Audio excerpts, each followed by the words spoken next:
Mayroon na namang mga additional information etong kababayan natin from Beverly Hills, California mga kababayan. Nasa likod ng kaliwat kanang pananakot sa kanya. Mayroon pang ang threat sa kanyang buhay daw mga kababayan eh. Tina-target na puro siya ngayon ng panghaharas, pananakot at paninindak dahil sa kanyang mga expose tungkol kay Admiral mga kababayan. At ngayon, sa pagkakataong ito, mayroon siyang pinakitang video. Panoorin niyo po mga kababayan ha. So muna na eh. Diba, so this is it. Sabi niya mga kababayan. Promise ko ninyo guys nga di ba na-promise ako na mayroon akong pasabog karong adlaw? Pasabog ngayong araw? Yes. As promised, ako i-deliver akong pasabog karon. As promised, ibibigay ko ang aking pasabog na yon. Ita-translate lang natin mga kababayan ang sinabi niya ha. Para maintindihan ng ating mga kababayang hindi Bisaya at hindi Cebuano. As you guys know, nakadawat ko ka ng dokumento. As you know, nakatanggap ako ng mga dokumento.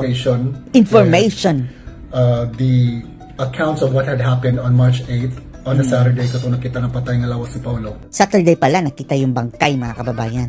On that document, it includes names and complete accounts of what had happened that day. So I had decided, and my family, and we had actually talked to a couple of counselors now, just to keep it for the time being, to protect me and my family. So marami pa pala siyang mga hawak, mga dokumentos mga kababayan.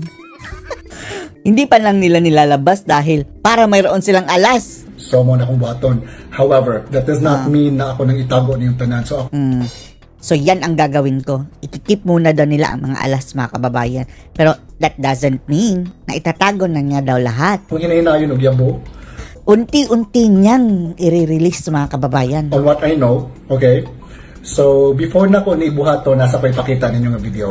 Before that, mayroon pa daw siyang ipapakita sa inyo na video. And tell me what you think about it. Si Admiral. Kailan yan? Kailan yan?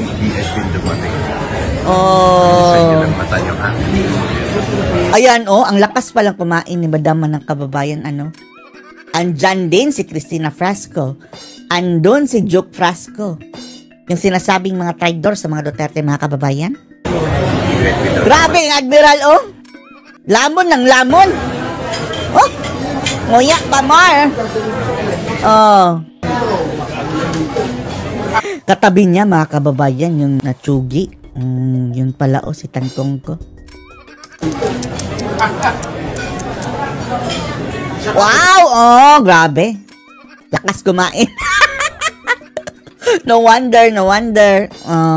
Nagmukbang si Madam. Isang subo ni Frasco mga kababayan kay Admiral, mga 10 na. Subo na naman. Now. Binigyan pa mga kababayan na 1 punong plato. Sa kanya ba ibinigay? Si Frasco hindi pa tapos ngumuya. Si Admiral, sumubo na naman. Sumubo na naman. Gutom lang pasensya na ha. Nagugutom ang tao Anong pakialam natin kung walang diet sa kanila?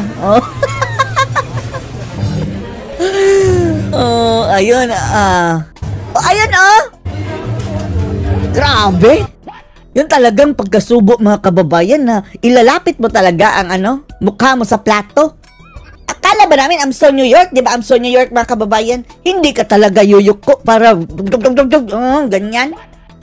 Mukbang pa, tinidor ka lang. Ganyan ka, subo. Hindi yung parang diretso na kain, parang baboy, no? Pardon the word. Pero hindi si Madam ha. Hindi si Madam ang baboy ha. Pero ang ganyan mamakain na wag na lang.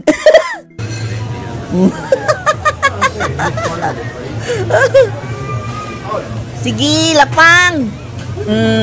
Mukbang. Ang laki ng subo. Si Juke Frasco. Grabing kainan, no? Courtesy yan, mga kababayan, Nakalin talaga siya, no? Kapag kumakain. Courtesy yan, mga kababayan, ng taxpayers money ng Pilipinas. Ayan, busog na. Sino yan? Si Bentulfo yan? Ah, hindi, kamukha lang. Ay, akla siya mga kababayan. Akla yan. Oh, hindi pa rin tapos kumain. Oh, ganyan pa ka. Napunta sa chicks ang mga kinain mga kababayan. So, as you saw sa video, na yung mga personalidad dito nga taga Cebu. Andun ang mga personality daw mga kababayan na taga Cebu. At tinutukoy siguro niya mga kababayan, mga Frasco. So, kini video actually, para ni sa mga Cebuano. No. This video, para ito sa mga Cebuano. Dahil, makaka-relate sila mga kababayan eh. Dahil andun ang mag-asawang Frasco. Yung si Love the Philippines. Frasco na Christina ba yun? At si Duke Frasco. At ang pinupunto niya mga kababayan, nakita niyo na ba ang mag-asawang Frasco dyan sa Cebu ngayon? Ha? Sa lahat ng mga taga Cebu, nakita niyo na ba doon? Umuwi na ba? Nagpakita na ba sa Cebu? Dahil kung hindi daw mga kababayan, malamang kasama doon sa na-hold. Yan ang tila pinupunto nito. Pwede rasan sa mga dilira sa taga Cebu o kanang interesado mo. But as you saw sa video, na yung mga personalidad dito, may mga personality doon na taga Cebu. Na taga Cebu. Kila kayo tani nila. Kilalang kilala nyo. And usaan nila nga ang isa dito sa mga personality na ito, mga tawhana kay mao ang ni pirma ay yung pumirma sa impeachment sa Sara. Isang traidor. Impeachment case ni Sara Duterte. Ay tago na lang natin sa pangalang Duke Frasco. And wala mo ni hibong. Hindi kayo nagtataka, sabi niya. Kani siya, umagad maguni siya, no? Sa atong gobernadora diha karon sa Cebu. Son-in-law ito ng ating gobernador ngayon dyan sa Cebu. Ang tinutukoy niya mga kababayan si Duke Frasco. Son-in-law ni Gwen Garcia. Wa mo ni hibong ngano ni pirma sila nga maka Duterte makina sila sa hindi kayo nagtataka na pumirma sila na maka Duterte man talaga yan sila? Una? Dati.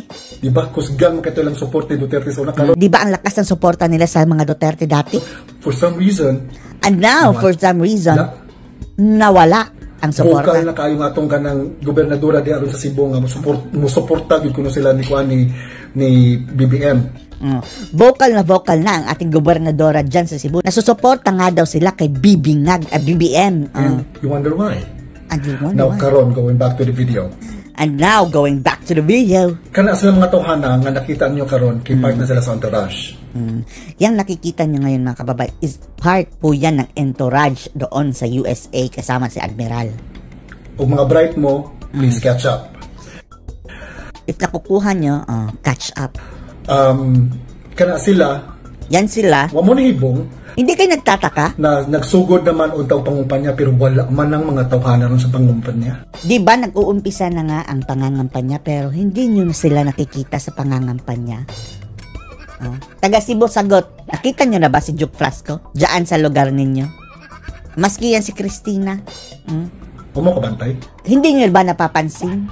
Address ito sa taga Cebu mga kababayan na siya ang nag-address ha. Missing in action sila. Missing in action. That makes you think. That makes you think. And now, kinis lang mga tawhana. Eto mga taong ito. Nag-family reunion. Nag-family reunion. Wala nang apil. Hindi dumalo. Why oh why? Bakit wala sila? Watakibaw. I really don't know sad o kanang nauli. Honestly honestly daw mga kababayan, hindi nila alam kung umuwi ba o hindi. After yung issue mga kababayan sa Amerika. I really don't know kung nauli na ba sila. Because ang ilong gingon mo ni Castro kay nauli na ko natong pagpisa Jace. Ang sabi kasi ni na Claire Castro na umuwi na daw sina Admiral noong March 10. March 10? Meaning mga kababayan kapag umuwi ka March 10, March 9, dapat lumipad ka na sa Amerika dahil mayroong gap yan mga kababayan ng 13 hours. Mas nauna ang petsa ng Pilipinas. So, imposible naman daw mga kababayan kung namatay March 8 ng gabi tapos lilipad agad March 9 doon sa USA. One thing I can guarantee you, wala ni sila gipapauli atong pisa Jace. Ginagaranti niya mga kababayan, hindi sila pinauwi noong March 10. Kaya again, Lunes na diha din Domingo diri sa mga. Dahil kung sasabihin nilang March 10 mga kababayan sa Pilipinas, di ba yan ang sabi na Claire Castro, March 10? Monday yan. dito sa Pilipinas. And then, Sunday, 13 hours delay sa Amerika. March 9 pa yan sa Amerika. So, paano sila makakaabot ng March 10 sa Pilipinas kung gayon? So, imposible kayo nga papulion sila ana kay the day after. Oh, dahil imposible daw mga kababayan na papauwiin agad the day after na namatay. Uwi agad? Siguradong, kung hindi man daw kulong mga kababayan, siguradong hold muna dahil mayroon pang investigation until ma-clear. Or the day prior na namatay na the day after papulion sila, imposible na. Imposible daw mga kababayan kapag the day prior mayroong namatay tapos uuwi ka agad kinabukasan. Imposible. Mahita mo. So karon, So now, di ba nangutana mo kaysa pay parts entourage? di ba nagtatanong kayo sino pa ba ang part ng entourage? O bright mo, dali ra mo makaka-catch up.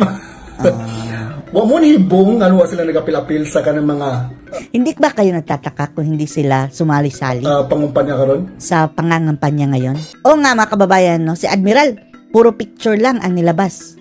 Although, wala tayo ha, hindi natin alam mga kababayan kung nandito na ba. Wala din kaming pake kung nandito. Whether or not nandito o nandun sa ibang bansa, wala kaming pake dyan sa Admiral na yan. Sina Frasco, hindi pa rin daw nagpapakita, sabi nito. Nagpa-family reunion, wala sila. Oh, family reunion, wala. Missing in action. Amazing in action. Why? Di ba? Di ba? Hibong? Hindi ba kayo nagtataka? So, that's one pasabog na ko for today. Oh, patikim pa lang muna yan mga kababayan. That's one pasabog for today. Many to go. Okay? And do your own investigation, mga Bisaya, mga Bisdak, mga Brighta. Do your own investigation daw. Ang investigation na binigay niya ngayon mga kababayan, assignment sa inyo, lalo na sa taga Cebu. Hanapin nyo etong mag-asawang Frasco. Kung nandyan, edi, okay, tapos ang issue. Si Admiral na lang ang hanapin natin. Ano masasabi niyo dito? Post your comments below.